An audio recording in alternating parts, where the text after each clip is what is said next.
Queridos amigos, boa tarde a todos.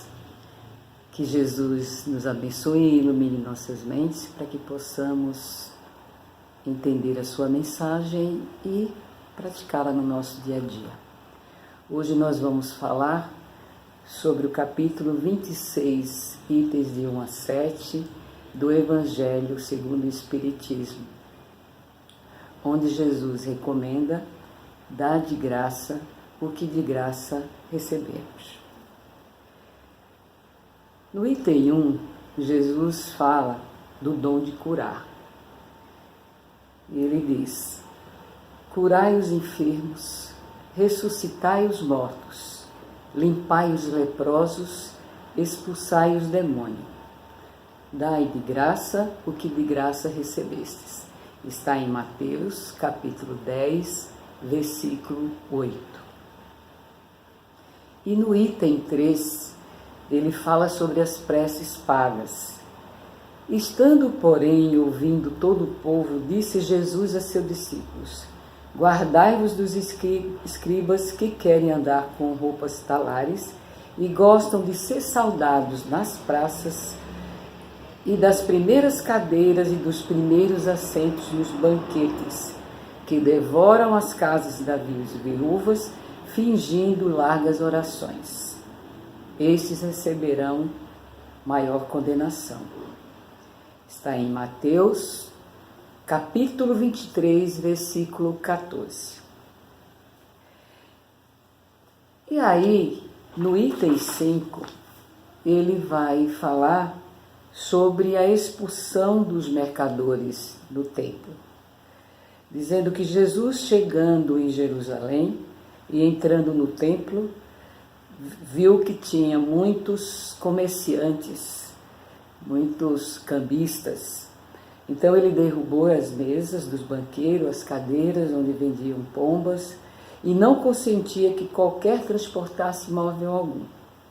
E ele os ensinava, dizendo-lhes: porventura não está escrito que a minha casa será chamada casa de oração entre todas as gentes? E vós, tendo feito dela um covil de ladrões? O que ouvi dos príncipes dos sacerdotes e os escribas andavam escogitando de que modo haviam de perder, porque todo o povo admirava Jesus e sua doutrina, que está em Mateus, capítulo 21, versículo 12 e 13.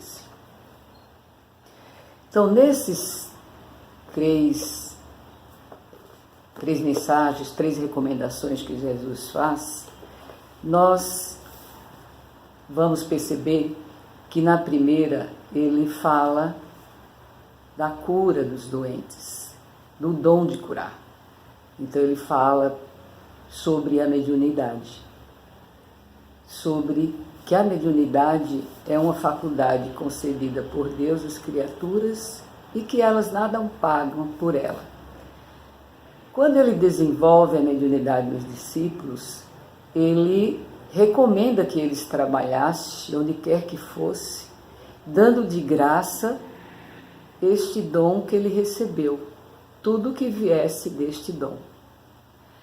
Com as preces pagas, ele também comenta e recomenda que a prece é um evento do nosso coração, é um acontecimento de coração que, querendo alcançar elevação e conversar com Deus, com benfeitores, com espíritos mais evoluídos, cada um de nós tem a oportunidade de fazer as nossas orações e entrar nessa sintonia luminosa e vibratória com o que há de mais elevado.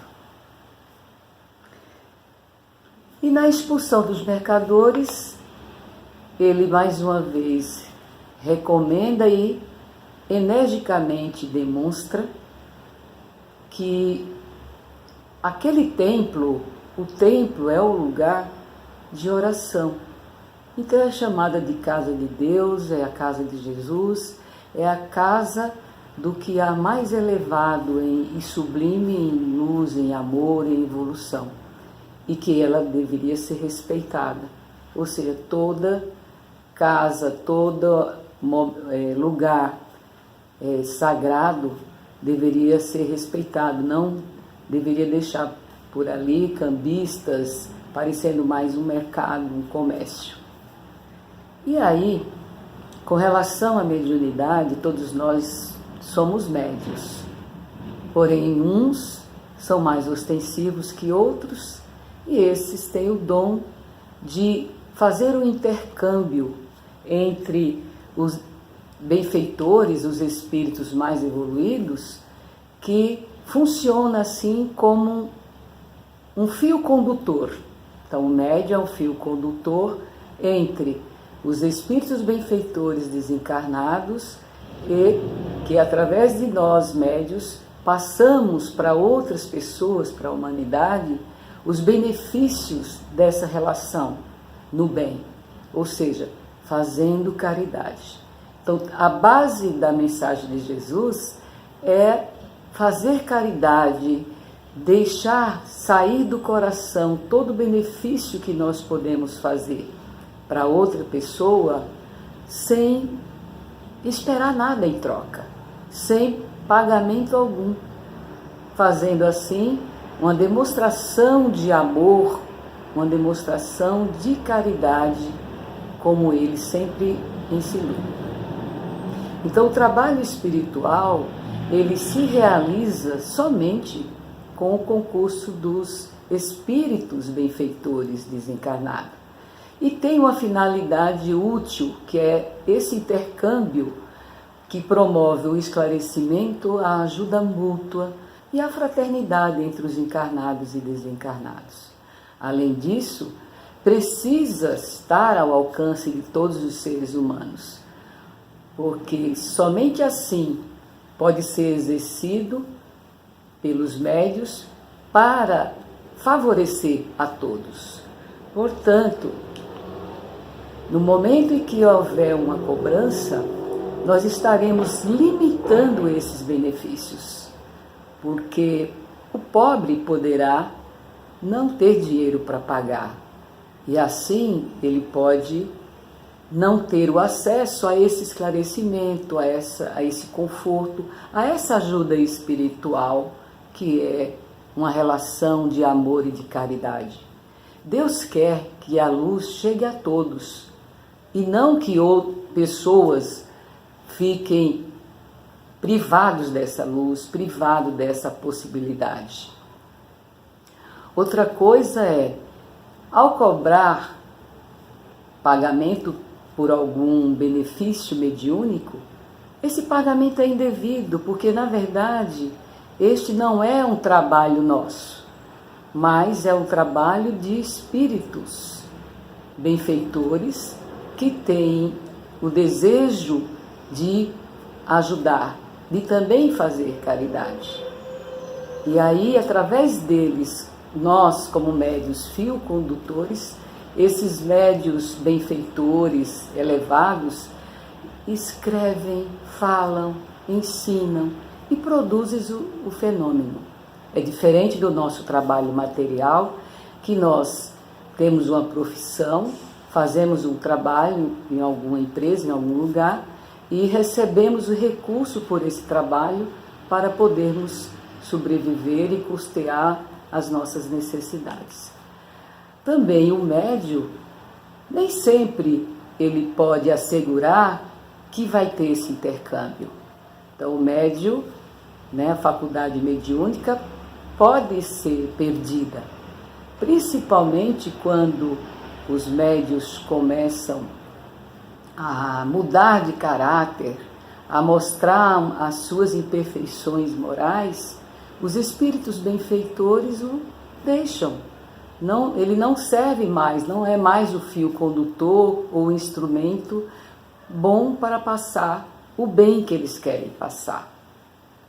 Então, e assim, deixando de fazer a bondade do coração por vontade própria, fazendo caridade, esses médios vão sofrer a influência dos espíritos inferiores, que, em sendo abandonado pelos benfeitores elevados que querem fazer o bem, havendo a ilusão, a mentira, o pedido de pagamento, ele se afasta, e assim quem se aproxima são espíritos inferiores. Outra coisa é trazer o descrédito e prejudicando o progresso da humanidade.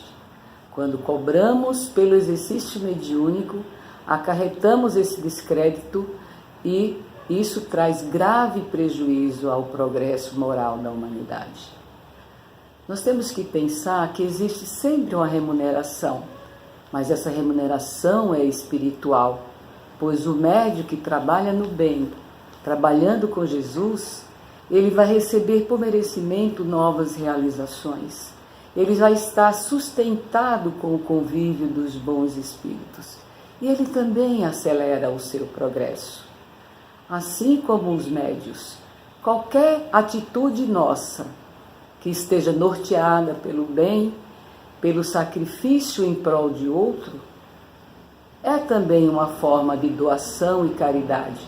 E essa doação que nunca seja por esperar algo, por querer um pagamento. Então, vejamos nas nossas atitudes, médios ou não, que o que dermos, o que doarmos, o que fizermos em sacrifício próprio para ajudar o outro, não pode ter uma cobrança, senão não existe a caridade, não existe o amor aí sendo demonstrado diante da mensagem e recomendação de Jesus, que nos fala do amor ao próximo, do fazer ao outro o que queremos que nos faça. Vamos fazer sempre o bem, sem ver a quem e sem esperar pagamento de tipo nenhum, nem moeda, nem dinheiro, nem enaltecendo a nossa vaidade, e aí sim seremos mesmos aqueles irmãos que mantêm o amor sempre em constância na nossa vida. Que assim seja, graças a Deus, que Jesus abençoe a cada um, envolvendo nas suas bênçãos, nas suas luzes, para que possamos continuar enfrentando os nossos desafios. Graças a Deus.